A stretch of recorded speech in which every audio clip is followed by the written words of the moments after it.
galaxy far, far away for over 40 years. Now, it all wraps up with the 9th and final film in the franchise, Star Wars, The Rise of Skywalker. Today is the day. Oh, wow. Okay, are you a big Star Wars fan? Ish. I'll watch it, but I didn't see them all up until this point. How about you, Mel? No, I'm kind of the same as you, right? I'm sort of in and out, but the following with the Star Wars saga has been unreal, and everyone's been anticipating this 9th part, this finale. 40 years of magic is what they've done, and so they've obviously brought in the new cast, they've brought in the old cast. You see Mark Hamill, who's come back, of course. I am reading, and we had Jonas here, that they still show that there are heartwarming moments between C-3PO, and I always want to say Sasquatch, and that's not his name. Chewbacca? Chewbacca.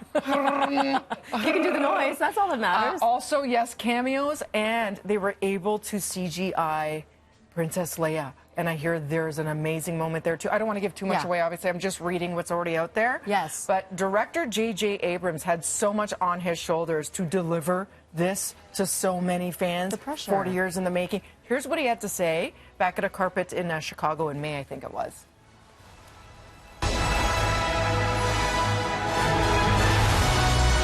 When I was asked if this was something that I wanted to do, I was surprised at my feelings about it, because I always thought, well, I did it, we did what we did, we dodged whatever bullets, it worked. And then all of a sudden I found myself feeling like, wow, this is a chance to conclude that story, to work with these people again, to end this trilogy. And then, of course, as we started working on it, we realized this is really the end of 3 trilogies.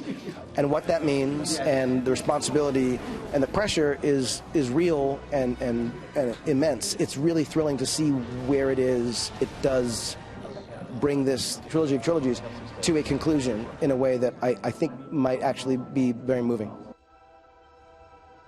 So we talked about the pressure for J.J. Abrams, but also for the cast, right? Because you become those characters. People see you out there on the streets, and they know you as that person, right? So there's Adam Driver, of course. So we heard from the cast as well about what they thought. Have a listen to this. If you strike me down, I shall become more powerful than you can possibly imagine. George Lucas did like the most impossible thing, and he made it seem easy to create something that is so enduring, that is so moving, that is so human, that is so funny, but is also so defining visually. A lot of the other franchises that are huge today wouldn't exist if Star Wars didn't. So it's been truly such a monumental part of my life. It's meant a lot to the people that have made it. It's meant a lot to the people that watch it. People have grown up with it. People have shown their kids it. It's a really sort of unprecedented feeling. It's a feeling of nostalgia, a feeling that you're included, that anything is possible. And as a kid, watching, droids and ships and humans, that's something to you that just excites you. And I think that just goes from each generation to the next. It's a cultural phenomenon. It created culture. It created something unlike anyone else has ever done again, which is a place where people from all over the globe can put themselves in, that people could see themselves as these characters and see themselves in these different worlds.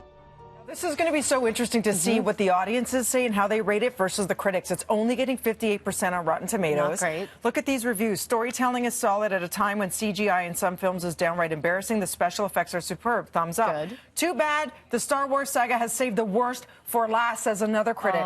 In terms of pure narrative, it's satisfying. What is very rarely is inspired. Okay. A harried and hectic affair, says Katie Walsh, another top critic.